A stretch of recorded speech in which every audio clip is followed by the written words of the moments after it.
Daniel Carter had never been anyone special. He was just a cargo hauler who moved boxes from one space station to another. He worked on an old freighter called the Dusty Horizon, and most days he spent alone in the dark hallways of the ship. He was 42 years old, and he had stopped dreaming about a better life a long time ago. The Dusty Horizon was not a pretty ship. The walls were covered in rust, and the engines made strange sounds every time they started up. But it was the only home Daniel had known for the past 8 years. He had learned to love the quiet hum of the machines and the endless black sky outside his window. One night, Daniel was working late in the lower cargo bay. He had a list of boxes to check and numbers to write down. It was boring work, but it kept his mind busy. He walked between the tall stacks of containers, shining his flashlight into the dark corners. That was when he heard the sound dot. It was soft, almost too quiet to notice. A small whimper, like a child crying. Daniel stopped walking and listened. The sound came again, from somewhere behind a pile of unmarked boxes in the far corner of the bay. Daniel moved slowly toward the sound. His heart beat faster with each step. Nobody was supposed to be on the ship except him and the captain. And the captain was sleeping 3 decks above. He pushed aside a heavy container and pointed his flashlight into the darkness. What he saw made him freeze. A little girl sat huddled against the wall. She looked about 7 years old, with short brown hair and pale skin. Her clothes were torn and dirty. But the thing that caught Daniel's attention was her left arm. The skin was ripped open, and underneath he could see wires and circuits glowing with faint blue light. She was not a human girl. She was an android. The girl looked up at him with wide eyes. They glowed the same blue as the circuits in her arm. Daniel had seen androids before, but never one that looked so real. Never one that looked so scared. "Please do not hurt me," she said. Her voice was small and shaking. "I did not mean to hide here. I was just so afraid." Daniel knelt down slowly, trying not to scare her more.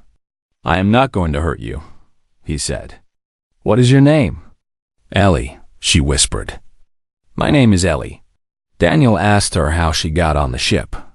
Ellie told him that she had climbed into a cargo container 2 days ago when the ship was loading supplies at a station.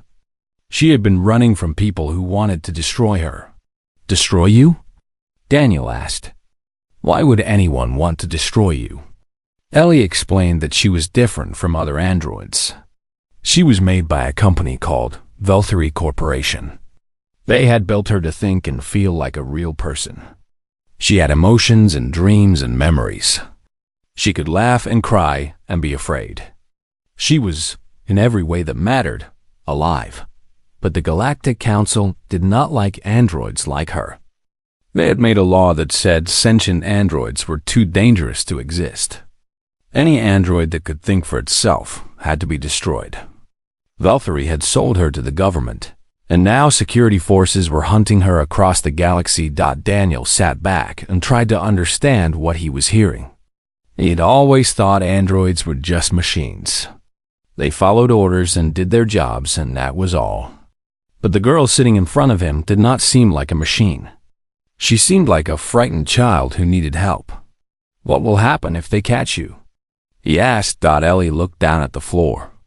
"They will turn me off," she said quietly. "They will take apart my brain and study it. And then I will stop existing. I will never think or feel anything again." Daniel felt something twist inside his chest. He thought about his daughter, Sophie. She had died in a shuttle accident 15 years ago. She had been about Ellie's age when it happened. Some nights, Daniel still dreamed about her smile and the sound of her laughter. He knew that Ellie was not Sophie. He knew that she was made of metal and plastic instead of flesh and blood. But when he looked into her glowing eyes, he saw the same fear that any child would feel. He saw someone who did not want to die. Daniel made a decision in that moment. He did not think about the consequences or the danger. He just knew that he could not let this girl be destroyed. "Come with me," he said. "I know a place where you can hide." He took Ellie to his private quarters, a small room at the back of the ship. It was not much, just a bed and a desk and a tiny bathroom. But it was safe, and nobody else ever came there. Daniel gave Ellie some clean clothes and a blanket. He found a repair kit and carefully fixed the wires in her arm. Ellie watched him work with quiet curiosity. "Why are you helping me?" she asked. "You could get in big trouble. The Galactic Council will punish anyone who hides an android like me." Daniel thought about her question for a long time. He was not sure he knew the answer himself. He had spent so many years feeling empty and alone. His life had no purpose except moving boxes from one place to another. But now, for the first time in a very long time, he felt like he was doing something important. "Because it is the right thing to do," he finally said. "And because you deserve a chance to live." Ellie smiled at him. It was a small smile, just a tiny curve of her lips. But it was real, and it made Daniel feel warm inside. That night, Daniel lay awake in his bed and listened to Ellie breathing softly in the corner. He knew that he had just changed his life forever. He knew that dangerous people would come looking for her. He knew that he might lose everything he had, but he also knew that he could not have made any other choice. Some things were more important than safety. Some things were more important than rules. And protecting an innocent life, whether human or android, was one of those things. Daniel closed his eyes and tried to sleep. Tomorrow, he would start planning their escape. Tomorrow, the real journey would begin. But for now, in the quiet darkness of his little room, he allowed himself to feel something he had not felt in years. He allowed himself to feel hope. Daniel waited until the dusty horizon reached the next station before making his move. He sent a secret message to the only person in the galaxy he could trust. His sister, Lavra Carter. Lavra was 5 years younger than Daniel, but she had always been the brave one in the family. She had served 10 years in the military as an engineer before leaving to join a secret group called the Kindred Circuit. This group helped sentient androids escape from the government. They moved them through hidden routes to safe places where the Galactic Council could not reach them. Lara sent a reply within hours. She told Daniel to bring Ellie to a meeting point near the Orion Nebula. From there, they would travel together to a planet called Andorra Prime. This planet was outside the control of the Galactic Council. Androids could live there freely without fear of being destroyed. But Lavra also sent a warning. The journey would take 3 weeks through dangerous space. Valtteri Corporation had put a huge reward on Ellie's head. Bounty hunters from every corner of the galaxy were already searching for her. If Daniel wanted to keep Ellie safe, he would have to be very careful. Daniel quit his job on the dusty horizon that same day. The captain was surprised, but did not ask questions. Daniel took his savings, bought fuel and supplies, and prepared a small transport ship that he had been fixing up for years. He named it the Little Sparrow. The first week of the journey went smoothly. Daniel flew through quiet shipping lanes and avoided the main routes where security patrols might stop them. Ellie stayed hidden in a secret compartment behind the engine room. She only came out at night when Daniel was sure they were alone. During those quiet nights, Daniel and Ellie began to talk. At first, their conversations were simple. Daniel explained how the ship worked and taught Ellie how to read star maps. Ellie asked questions about everything she saw, from the blinking lights on the control panel to the distant stars outside the window. But slowly, their talks became deeper. Ellie wanted to understand human emotions. She had been programmed with the ability to feel, but she did not always know what her feelings meant. She asked Daniel why people cried when they were sad. She asked him what love felt like. She asked him why humans were afraid of dying. Daniel did his best to answer her questions. He told her that crying was a way to let pain out of the body. He said that love was like a warm light inside your chest that made you want to protect someone. And he admitted that humans were afraid of death because they did not know what came after. One night, Ellie asked Daniel to tell her about Earth. She had read about the human homeworld in her database, but she wanted to hear about it from someone who had been there. Daniel smiled and leaned back in his chair. He told her about the blue oceans that covered most of the planet. He described the green forests where birds sang in the morning and the tall mountains that touched the clouds.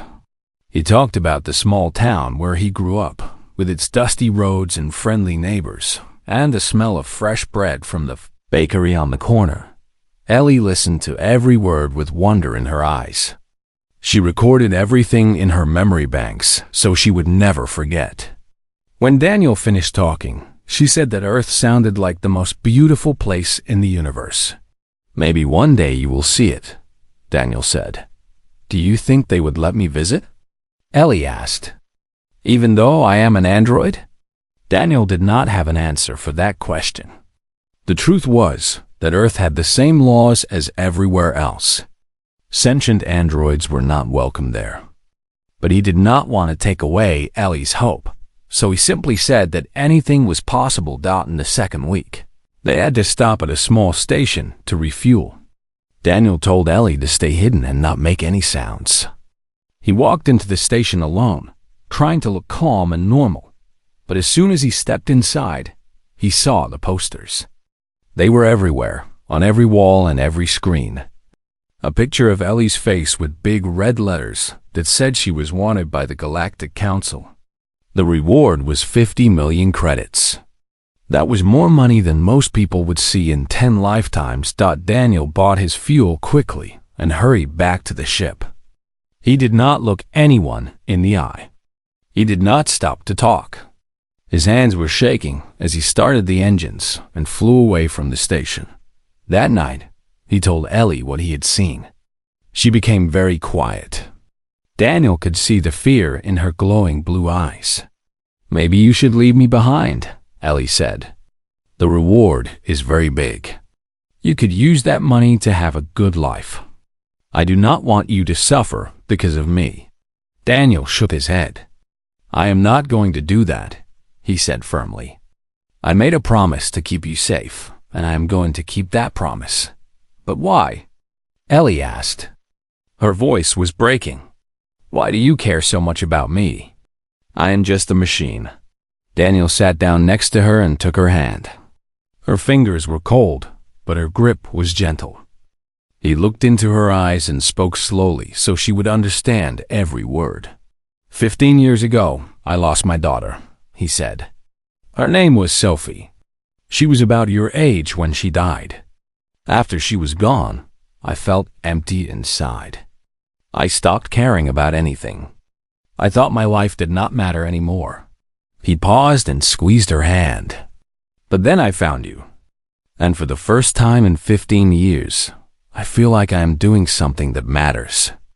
You are not just a machine, Ellie. You are a person. You think and feel and dream. And you deserve to live just as much as anyone else." Ellie's eyes filled with tears. Daniel had not known that androids could cry, but there they were.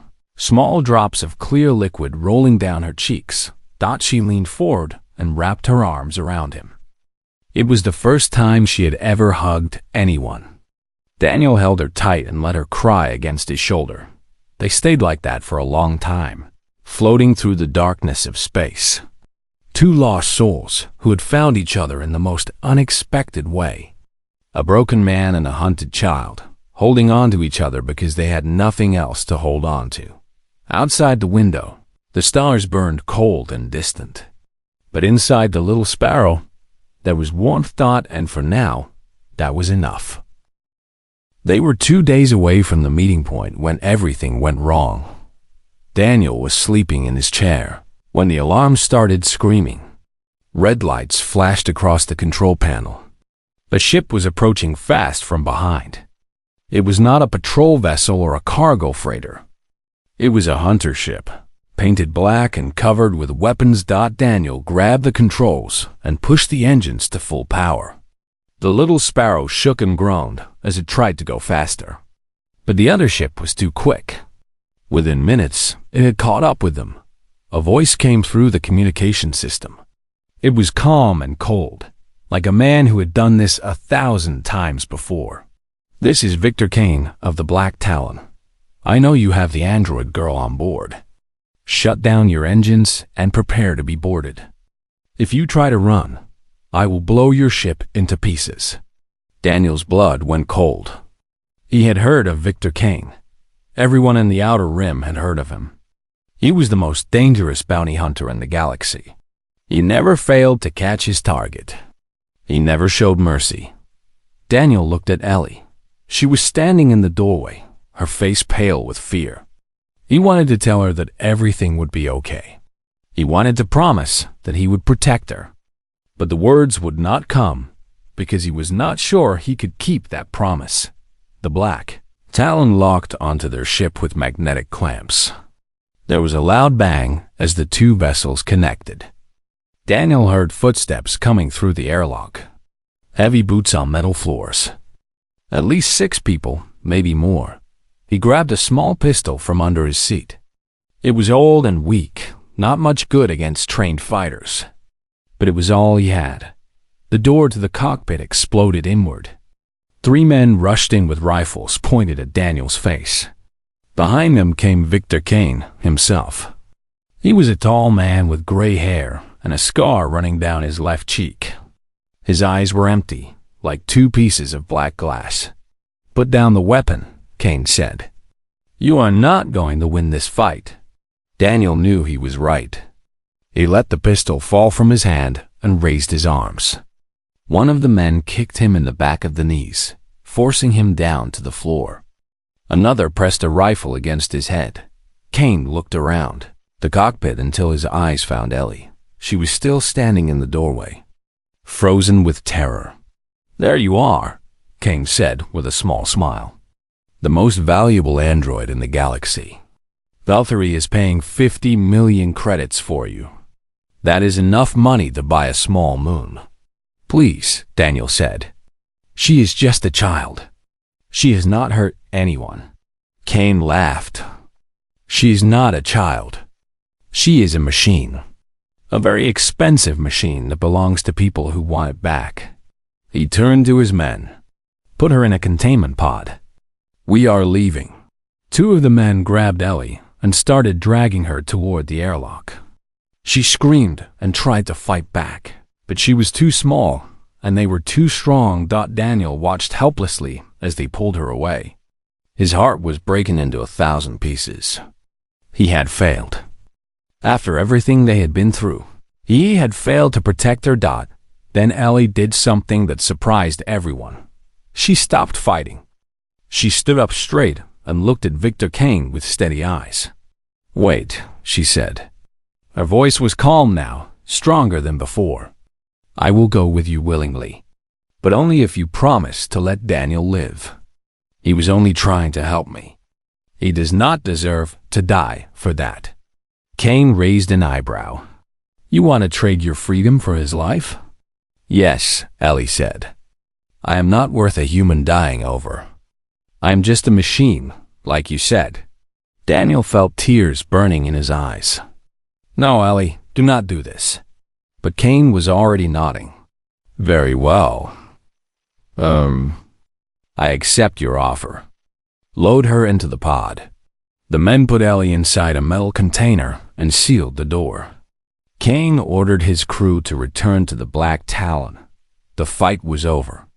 They had won, but Daniel was not finished. As Kane turned to walk toward the airlock, Daniel saw a plasma cutter lying on the floor. One of the men had dropped it during the attack. It was not a weapon, just a tool used for cutting metal. But it was sharp and hot enough to hurt. Daniel did not think. He just moved. He grabbed the plasma cutter and swung it at the nearest guard. The blade cut through the man's armor and he fell with a scream. The other guard spun around and started shooting. Daniel felt a burning pain in his shoulder as a blast hit him. Then another pain in his chest. Then another in his side. But he did not stop. He pushed forward, cutting and swinging, fighting through the pain. He knocked down one guard, then another. Blood was pouring from his wounds, but his body refused to fall. Kane pulled out his own weapon and fired. The blast caught Daniel in the stomach. He stumbled, but kept moving. His vision was getting dark around the edges. His legs felt like they were made of water. He reached the containment pod and drove the plasma cutter into the lock. Sparks flew everywhere. The metal screamed as it melted. And then the door popped open. Ellie burst out of the pod. She grabbed a fallen rifle and started shooting at the remaining guards. Her aim was perfect, her movements faster than any human could match. Within seconds, the fight was over. Kane and his men were down, either dead or unconscious. Daniel collapsed onto the floor. He could not feel his body anymore. Everything was cold and distant. He saw Ellie kneeling over him, her hands pressing against his wounds, trying to stop the bleeding. "Daniel, please hold on," she cried. "Help is coming. Laura is almost here. Please do not leave me." Daniel tried to smile. It was hard. His face did not want to work anymore. "I am proud of you," he whispered. "You are more human than most humans I have ever met." Ellie was crying, real tears falling from her glowing blue eyes onto his face. "Please," she begged.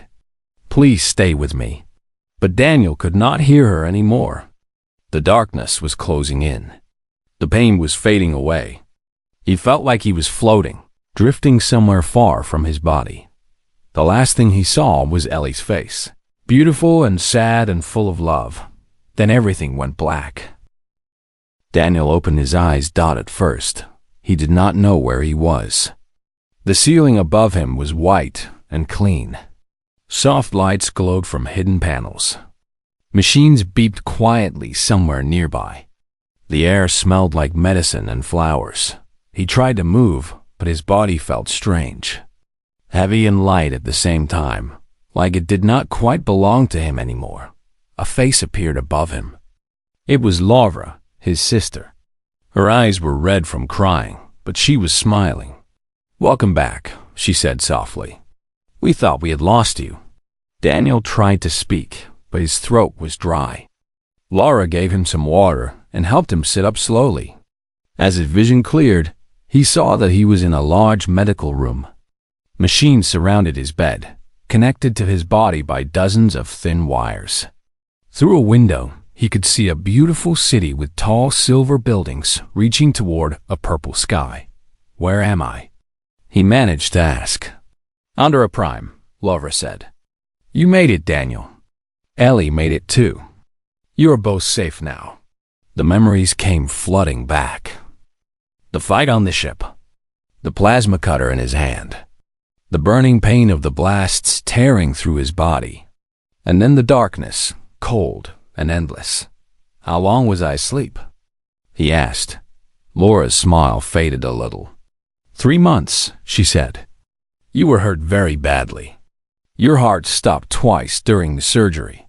The doctors used everything they had to bring you back.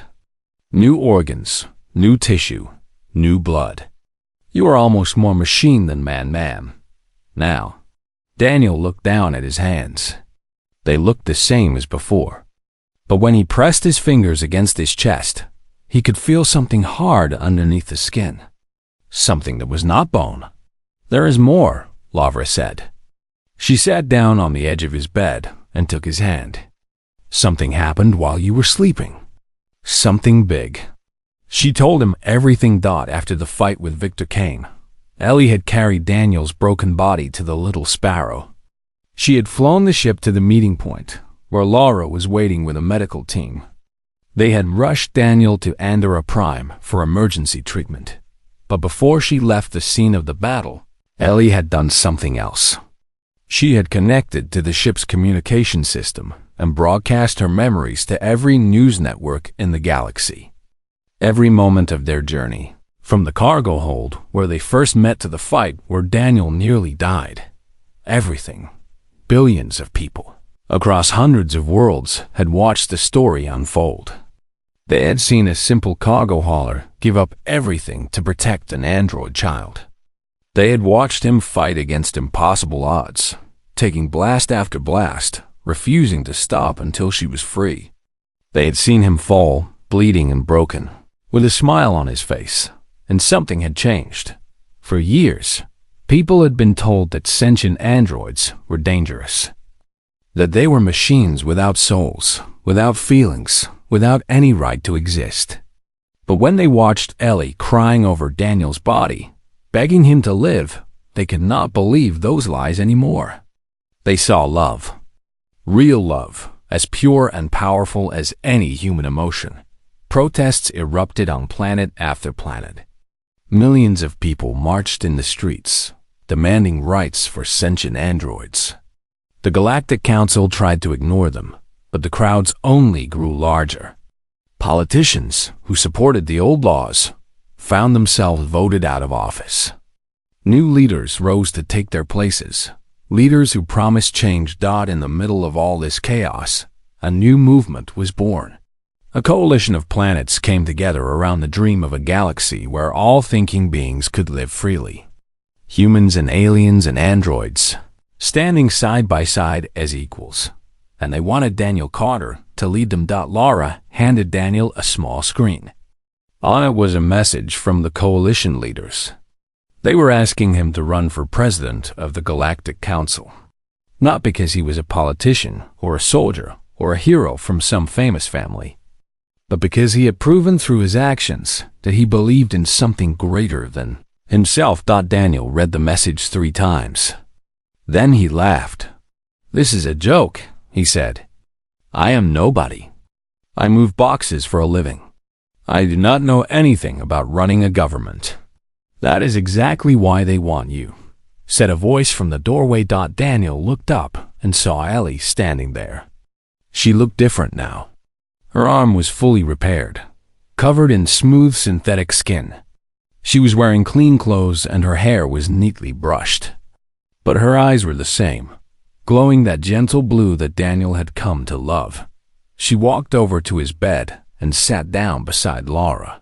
"The galaxy does not need another politician," Ellie said. "It has too many of those already. They make speeches and break promises and care only about power. What the galaxy needs is someone who will do the right thing, even when it is hard, even when it costs everything." She reached out and took Daniel's hand. "You are the only person I have ever met who fits that description," she said. "When you found me in that cargo hold, you did not see a machine or a piece of illegal property. You saw a child who needed help. And you gave up everything to save me. Not for money, not for fame, just because it was right." Daniel felt tears forming in his eyes. He thought about all the years he had spent feeling empty and worthless. All the nights he had lain awake, wondering if his life had any meaning. And now here he was, being asked to lead a movement that could change the galaxy. It seemed impossible. It seemed crazy. But when he looked into Ellie's eyes, he saw something that made him believe. He saw faith. Faith in him. Faith that a broken man from a rusty old cargo ship could become something more. "Okay," he said quietly. "I will do it. I will run." Ellie smiled. It was the biggest smile he had ever seen on her face. Laura squeezed his hand. "Then let us get to work," she said. "We have a galaxy to change." Outside the window, the sun was setting over Andorra Prime. The sky burned with colors that Daniel had never seen before. Purple and gold and deep crimson. It was beautiful, like a painting come to life. Daniel watched the sunset and allowed himself to imagine a future that he had never dared to dream of before. A future where Ellie could walk freely without fear. A future where every thinking being was treated with dignity and respect. That it would not be easy. There would be enemies and obstacles and moments of despair. But for the first time in his life, Daniel felt ready to face whatever came, because he was no longer fighting just for himself. He was fighting for something that mattered. The election campaign was the hardest thing Daniel had ever done. His opponents called him a criminal for hiding Ellie from the authorities.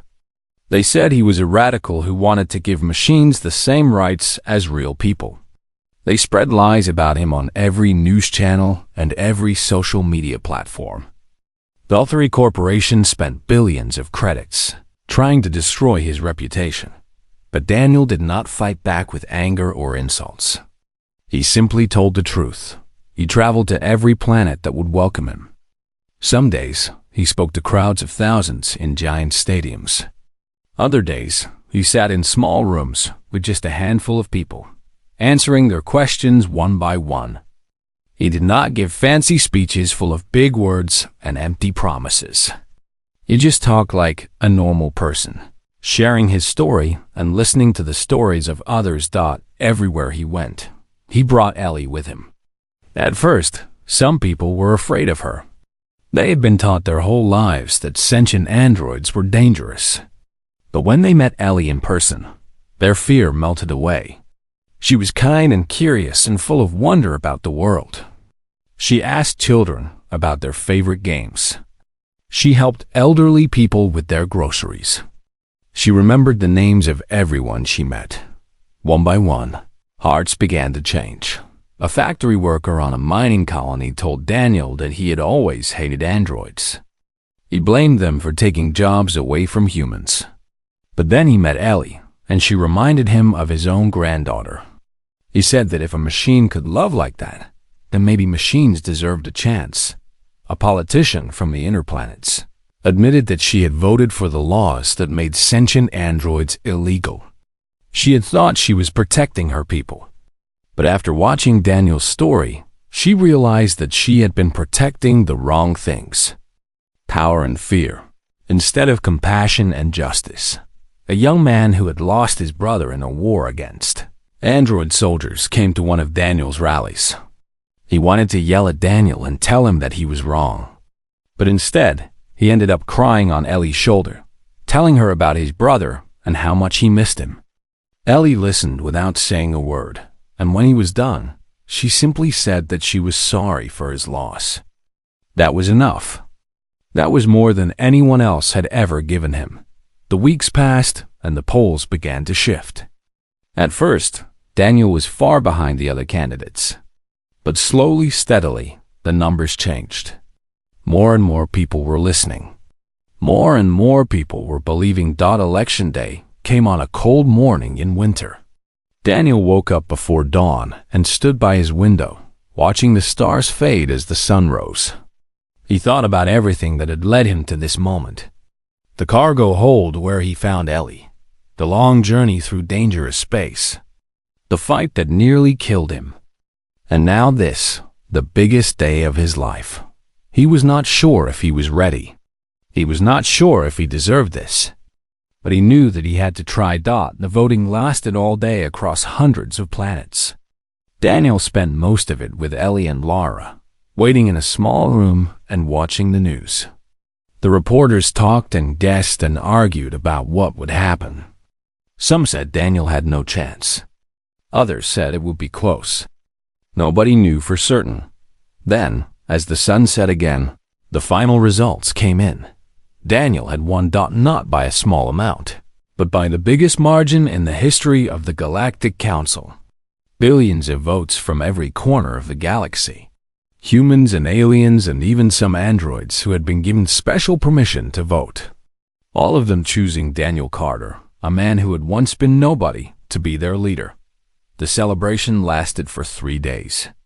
People danced in the streets of 1,000 cities. Fireworks lit up the skies of 100 worlds. And in the hidden places where androids had been living in fear, there was crying and laughter and the beginning of hope.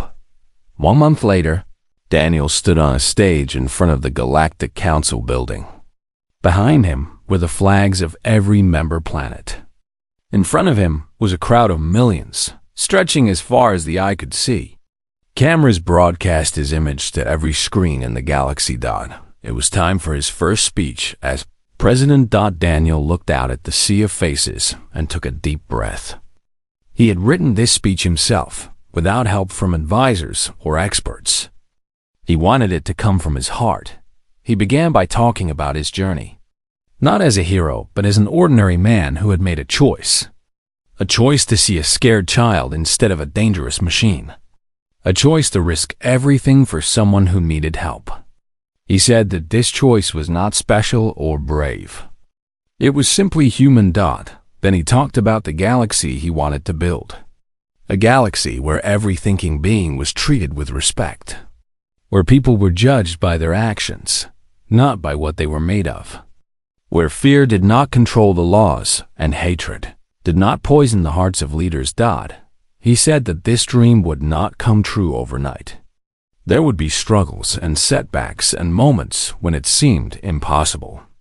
But if they worked together, if they refused to give up, they could create something beautiful. Every life is worth saving, he said, his voice carrying across the silent crowd. Every soul, whether born or built, deserves a chance to grow. This is the truth that I learned from a frightened child in a cargo hold. And it is the truth that will guide me every day that I serve as your president. When he finished speaking, the crowd erupted in cheers. The sound was like a wave, rolling over Daniel and filling him with a warmth he had never felt before. He signed the Android Rights Act that same afternoon. With one stroke of his pen, sentient androids were given full citizenship in the galaxy. The same rights, the same protections, the same freedoms as any living being. Ellie stood beside him as he signed. She was no longer a fugitive or a piece of illegal cargo.